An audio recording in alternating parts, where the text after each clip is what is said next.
Hi there, I'm doing another video today on natural health, and I kind of wanted to focus on firstly, the essentials in terms of what we actually need versus what is kind of just marketing and what we don't need, and also some of the kind of political issues that surround food. In fact, recently I did a radio interview, and the interviewer asked me, what I think about the kind of hijacking of veganism, for instance. And, I think personally that any move towards a cruelty-free diet is a good one. But there is the issue of, those who are looking at veganism purely from a fitness perspective. And sometimes, that kind of drive can actually create a situation where you've got healthy food massively going up in price and, as usual, unhealthy food being cheaper, and that actually kind of exacerbates it and makes it even worse, because we've had that for as long as I can remember. Food in its natural coming from its natural source, food that is organic and grown properly is more expensive than food that's grown with chemicals, and that's always been the case. But this new kind of health movement is pushing the prices up, and we've got all kinds of buzzwords coming out, and the one that everybody knows about is superfoods. So I just wanted to talk today really about what I think you need in terms of getting into a state of optimum health, and what you don't, and what's kind of just marketing bullshit basically. So in terms of superfoods, well, I don't hold with the idea of superfoods at all. It really just doesn't interest me. If you think about it, you've got these kind of, vaguely obscure foods coming through that apparently have these amazing healing properties. Now, I'm not talking about medicinal herbs, and I'm not talking about fruit like soursop and stuff like that, because they are absolutely fantastic. I'm talking about your kind of bog standard superfoods that you find in health stores and you actually find in the supermarket now, like spirulina, for instance. Yeah, it's good for you, but there are loads of other green leafy vegetables that are just as good for you. So that would be one. Then you've got blueberries. Yeah, blueberries are good for you, but raspberries are good for you, strawberries are good for you, and all red berries pretty much are good for you. So that's another one that you really just, buy them if you want, but I'm just saying they do tend to charge a premium for something that they've decided is a superfood. And actually in the supermarkets, you've got all these kind of superfood salads coming out as well, and they'll add kind of 50p or £1 on top of the price.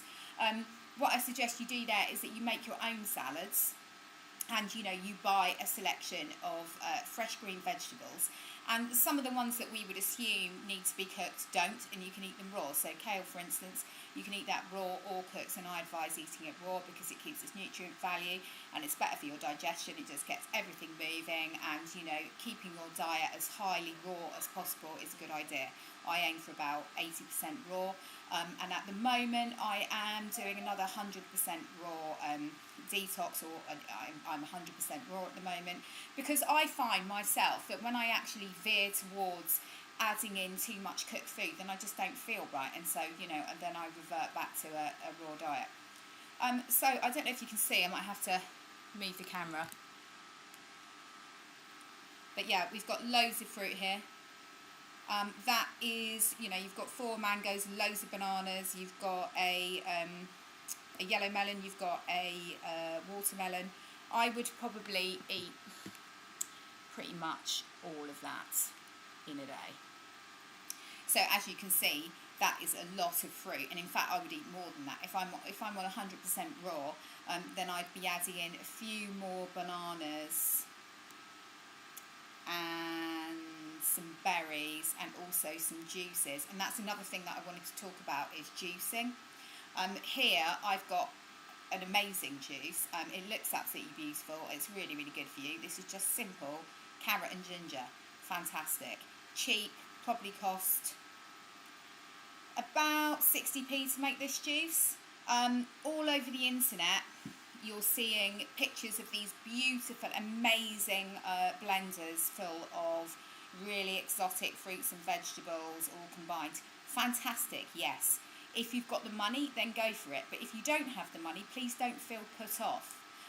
Because that's what I'm slightly concerned about. That with this kind of, rise in sort of, I would say, food hierarchy, that people feel like they don't even want to start because they just think, well, I can't afford to go on a raw food diet, or I can't afford to go on a healthy diet, and that's just so not true.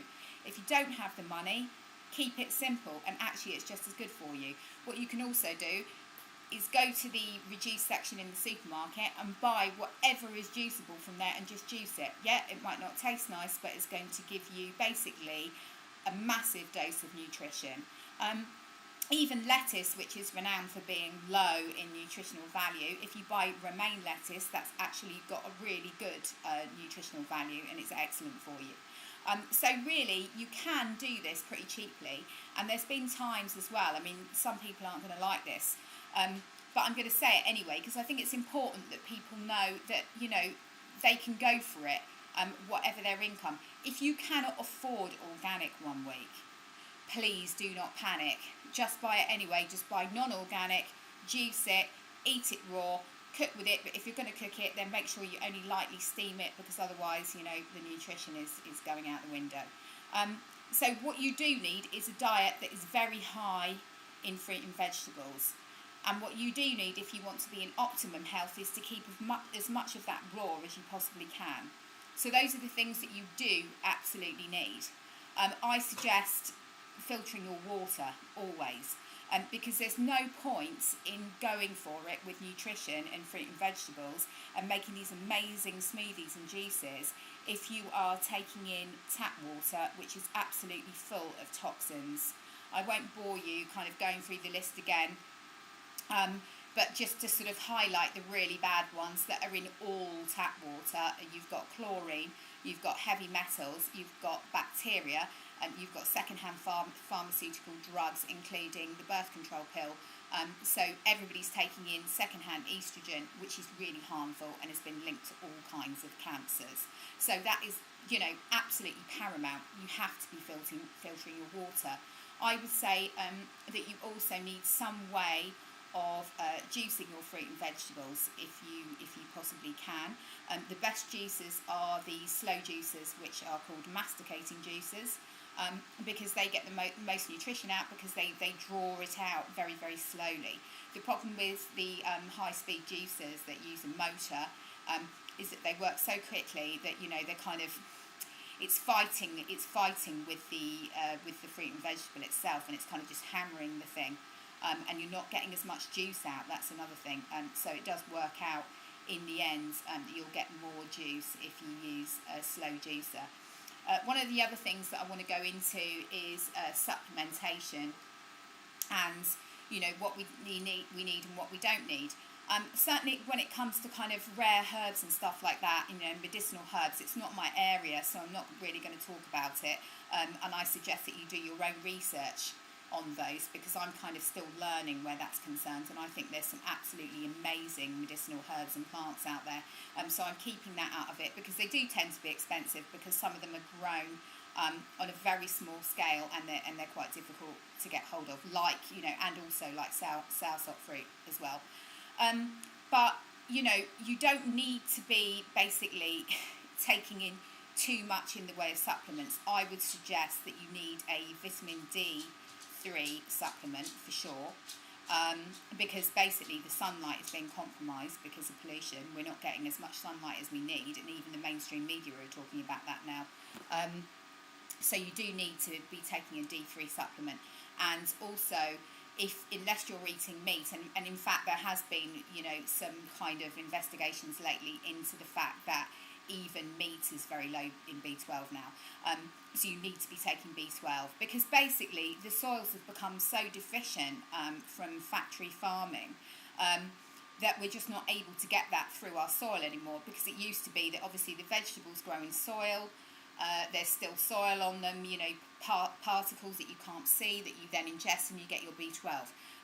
So it's kind of a combination actually of factory farming and actually mass production of food, because not only is the soil deficient, but then when it comes to getting that food to you in the shops, you know, they tend to wash it with chlorine or with high pressure water jets, which remove soil particles, so you're not getting B12 that way. And obviously it would lead to a situation in the end where meat eaters are also going to be deficient in B12, because the only reason that they're getting it is because the animals are foraging in the soil all day. And if those animals aren't, and they're basically bred for slaughter indoors, they're not even getting into the soil in the first place, plus when they do, the soil is actually deficient, so you can't depend on that anyway. So you need to be taking a B12. Vitamin C, as long as you're eating loads and loads of fruit and vegetables, you're not going to need another supplement for vitamin C. I certainly don't take one all the time, but when I get a cold or flu or something like that, I tend to take a massive dose of vitamin C, and you can actually take up to 6,000 milligrams, although you should kind of start that slowly. So if you feel a cold coming on, you'll take 2,000, and then in a couple of hours you can take another 2,000 and build that up to 6,000 in a day. So it's always good to actually have that at home, just in case you need it. Anyway, I hope that you found this video useful. I just wanted to kind of reassure people who don't have huge amounts of money to spend on organic fruit and vegetables and superfoods, that you are doing the right thing just by eating as many fruits and vegetables as you possibly can get into your diet. And the whole superfood thing really is just a marketing ploy for companies, and dare I say it as well, kind of health gurus and health coaches to make money. And I actually find it quite upsetting as well when I see that stuff, because I just know that it's not true. And quite often over social media as well, and there's a lot of fear produced by people kind of saying, oh well, you have to, if you're not having that, if you're not taking it, then you're putting yourself at risk, blah blah blah. And also in terms of organic, yes, I do advocate organic, and I eat organic wherever possible, but there are times in my life where I might not be able to get hold of it, or my finances just won't stretch that far. But I'm not going to cut down my fruit and vegetable intake. I'm still going to go with it. And I have actually spoken about in a couple of videos recently the importance of a healthy mind and a healthy attitude. You've got to think healthy. You've got to believe that life is on your side and that you're going to be healthy. That is so much part of it as well. Keeping a positive attitude, not being drawn into too much fearful thinking about what if this and what if that, and what could go wrong, and is there going to be a financial crash, and is there going to be a food shortage because of that, and all the rest of it. And it actually kind of hurts me, because a few years ago I was sort of drawn into that world myself, and I found that it kind of brought me down. And thankfully I found really I found my spirit, through some fantastic and amazing inspirational teachers and gurus. And I did actually put a post up about that on Facebook earlier. And I've studied the work of Sadhguru, Deepak Chopra, Abraham Hicks, Louise Hay, and it's all about mind, body, spirit. So yes, you do need to be eating a healthy diet if you want to be healthy, but you also need to be looking at your mindset as well, and dealing with stress effectively through things like yoga and meditation. And it's this is a holistic lifestyle. It's not it isn't just one thing. And that's another thing really that goes with sometimes with the whole kind of consumerist angle on food and the whole superfoods thing, is that a lot of the people pushing that are suggesting that if you want to be healthy, all you need to do is buy these really expensive superfoods, and that they're going to be the answer to longevity and health. And that really isn't the case. Firstly, because as I've already spoken about in this video, you can get your nutrition by eating a broad selection of fruit and vegetables and keeping as much of that raw as you possibly can. Another important point is try to eat every single colour of fruit and vegetables, because the colours themselves, they contain various different nutrients which actually protect your body against disease, help you heal, give you energy, and just keep you in fantastic health. So go for yellows, greens, reds, purple. Beetroot's fantastic. Try and keep that broad as well. But don't think for a minute that just going out there and spending a load of money on superfoods is going to be the answer. You'd be far better off spending the money and making sure that, you know, you're getting the right kind of quality of water, for instance, and then just going for fruit and vegetables. I mean, some people who live, you know, an amazingly ethical life, and, you know, really credit to these people who live in the UK, they actually only buy seasonal fruit and vegetables, so that wouldn't work with the whole superfood thing anyway, and those are some of the healthiest people that you could meet. So yeah, I think it's just really important that we, you know, look at the politics behind it, look at the ethics behind these foods, and, you know, and just try and kind of, you know, keep positive and keep calm, and just, yeah, think beautiful thoughts. I think that's so much part of it as well. Anyway, I hope you found this video interesting. Thanks for watching.